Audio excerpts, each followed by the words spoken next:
किंवा जीवे मारण्याची धमकी देतोय, हा त्याचा फार अतिरेक झालाय. त्याच्यामुळे आता आम्ही सहन करणार नाही, आता आम्ही शांत बसणार नाही. मनोज दादा जर कुणी केसाला धक्का लावला तर त्याला आम्ही सोडणार नाही. हा आमचा आजपर्यंतचा इतिहास आहे. पण आम्ही कायदा मानणारे माणसं आहोत. कायद्यानं आम्ही त्याला जशास तसं लोकशाही मार्गानं आंदोलन करून आम्ही प्रशासनाला त्याला अटक करायला लावू, त्याच्यावर कारवाई करायला लावू. आणि त्याला हे कोण करायला लावतं हे पोलीस बांधवांनी समोर आणलं पाहिजे. नसता समाजामध्ये तेढ निर्माण होईल. आणि मनोजदादाच्या बाबतीत तो असं बोलत असतं तर मराठा समाजाच्या भावना अतिशय तीव्र आहेत. समाज सहन करणार नाही. हे सगळं समाजाच्या भावना अनावर होतील आणि मग यातून लोकशाही मार्गानं पुन्हा रस्त्यावर जनसमुदाय येण्याची शक्यता आहे. आम्हाला नाविलाज असतो, रस्त्यावर यावं लागेल. याची सुद्धा नोंद पोलीस बांधवांनी घेतली पाहिजे. त्यामुळं अशा व्यक्तींना कठोरात कठोर कायदे कलम लावून कठोरात कठोर शासन झालं पाहिजे, ही आमची मागणी आहे. आम्ही जर पोलिसांनी पुढच्या काही दिवसात त्याला अटक केली नाही किंवा त्याच्यावर कारवाई केली नाही तर आम्ही लोकशाही मार्गानं आंदोलन करायला मागं पुढे बघणार नाही.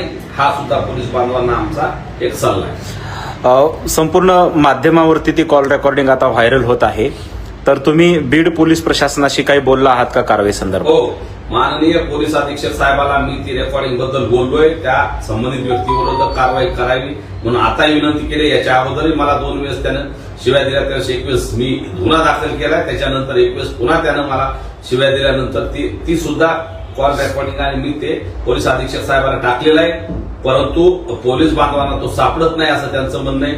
आणि ते कलम असतील किंवा कायद्याच्या भाषेत तितकं काही कलम कुठले लावत हा काही कायदेशीर पेच निर्माण असू शकतो. परंतु मनोजदादाच्या बाबतीत आमच्या बाबतीत जे झालं ते आम्ही काही लक्ष देणार नाही. पण मनोजदादाच्या बाबतीत असं काही झालं तर आम्ही ते सहन करणार नाही.